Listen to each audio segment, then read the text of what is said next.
আসসালামু আলাইকুম সুপ্রিয় কৃষিপ্রেমী ও আঙ্গুরপ্রেমী দর্শক শ্রোতা কাছে দূরে দেশে প্রবাসে যে যেখান থেকে আমাদের এই ভিডিওটির সাথে যুক্ত আছেন আপনাদের সবাইকে শুভেচ্ছা ও স্বাগতম জানিয়ে ভিডিওটি শুরু করছে। সুপ্রিয় দর্শক, আজকে ডিসেম্বর মাসের 20 তারিখ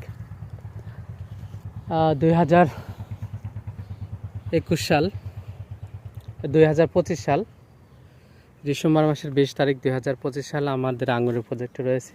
দর্শক জানেন আমাদের এটা বাইকুনুর জাতের আঙ্গুর। আমার হাতে আজকে অনেকগুলো কাটা ছোট ছোট আঙ্গুরের থোপা রয়েছে। আমাদের গাছে আরও কিছু আছে, এক থোপা দেখালাম, আরও কিছু থোপা আমরা রেখেছি। আর এইগুলো আমরা কেন কাটলাম সেটা আমরা দেখাবো। পাশাপাশি আমাদের আঙ্গুরের নিচে আমরা ফুলকপি করেছিলাম, সেই ফুলকপিগুলো মোটামুটি এই যে হারভেস্টের উপযোগী হয়ে গেছে। আমরা অলরেডি খাওয়া শুরু করছি কেটে। তো কাল পরশুর মধ্যে আমরা ফুলকপি হারভেস্ট করব। দেখ আমরা আঙ্গুরের বিষয়ে আসি। দর্শক, আপনারা জানেন যে বাইকুনুর জাতটি সারা মাসেই এটা ফল দিতে সক্ষম, আপনি যদি নিতে চান আর কি। তবে বাণিজ্যিকভাবে একবার দুইবার নেওয়াটাই সবচাইতে আপনার ভালো। এই যে দেখুন, আমরা কয়েকটা থোপা রেখেছি, আপনাদেরকে দেখাবো। থোপাগুলো যদিও ছোট ছোট, আর বেশ কয়েক থোপা আমরা খেয়েছি, আর অন্যরা খেয়েছে অনেকগুলা। এটা আসলে নিয়ন্ত্রণ করতে পারি নাই। ছোট বাচ্চা কাচ্চা, শ্রমিক সহ বিভিন্ন জন, তারপরে গেস্টদেরকে খাওয়াইয়েছি।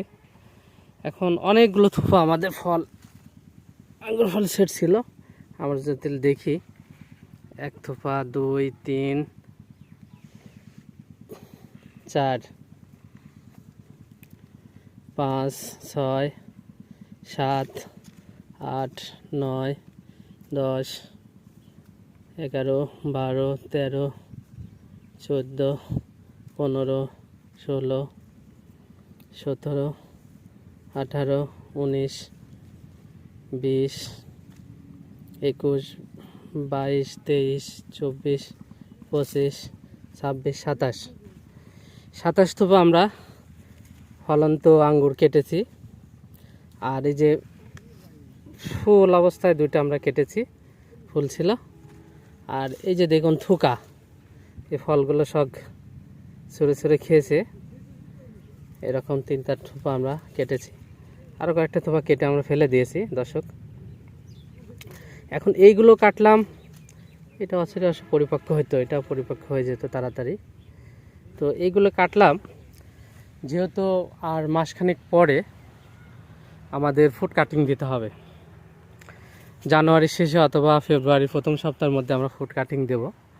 এখন এই ফলগুলো রাখলে, ফলগুলো পরিপক্ক হওয়ার আগে আমাদের ফুড কাটিং দিতে হয়, তখন এই ফলগুলো কাটাই পড়বে। তো এই জন্য আগেই কেটে দিচ্ছি, গাছকে কিছু ম্যাচুরিটি নিয়ে আসার জন্য। আর পাশাপাশি ছোট বাচ্চারা মানে বাগানে ঢুকে ফল যেটাই লাল হচ্ছে সে খেয়ে নিচ্ছে। তো এটাও একটা কারণ। তো মূল কারণটা আসলে আমাদের যেটা প্রথমে বললাম ওইটাই, যে আমরা যে ফুড কাটিংটা দেব তখন এই ফলগুলো আসলে হারভেস্ট উপযোগী হবে না। তো তারপরে আমরা কয়েক থোপা আমরা রেখেছি, এগুলো আমরা একটু ব্যাগিং করে রেখে দেব। এই যে এখানে দেখুন 2টা থোপা,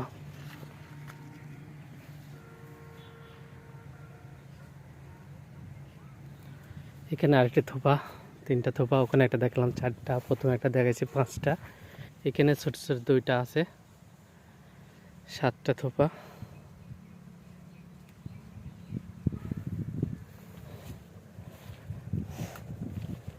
আরও একটা থোপা আছে ওই সাইডে, ওইটা ধরে 8টা। আর এই দিকে আরও আছে, এই যে এখানে একটা 9টা, এখানে 3 থোপা আছে, 9 10 11 12 থোপা। এই 12 থোকা ফল আমরা রেখেছি। এইটা বিভিন্ন দর্শনার্থীরা আসে, দেখতে চায়, এই জন্যই মূলত আর কি রাখা তাদের জন্যই। তাছাড়া আমরা তো ফল টেস্ট করেছি, দেখেছি, আপনাদেরকে দেখিয়েছি। তো যাই হোক, আমাদের বাইকুনুর জাত জাত নিয়ে কোনো সমস্যা নেই। তো বাগানে এখন মূলত আমরা চাচ্ছি যে দ্রুত এটাগুলো আমরা ম্যাচুরিটি করে নেব। ম্যাচুরিটি করে নিলে আমাদের আরও অনেক চারা লাগবে আঙ্গুরের নতুন প্রজেক্টের জন্য।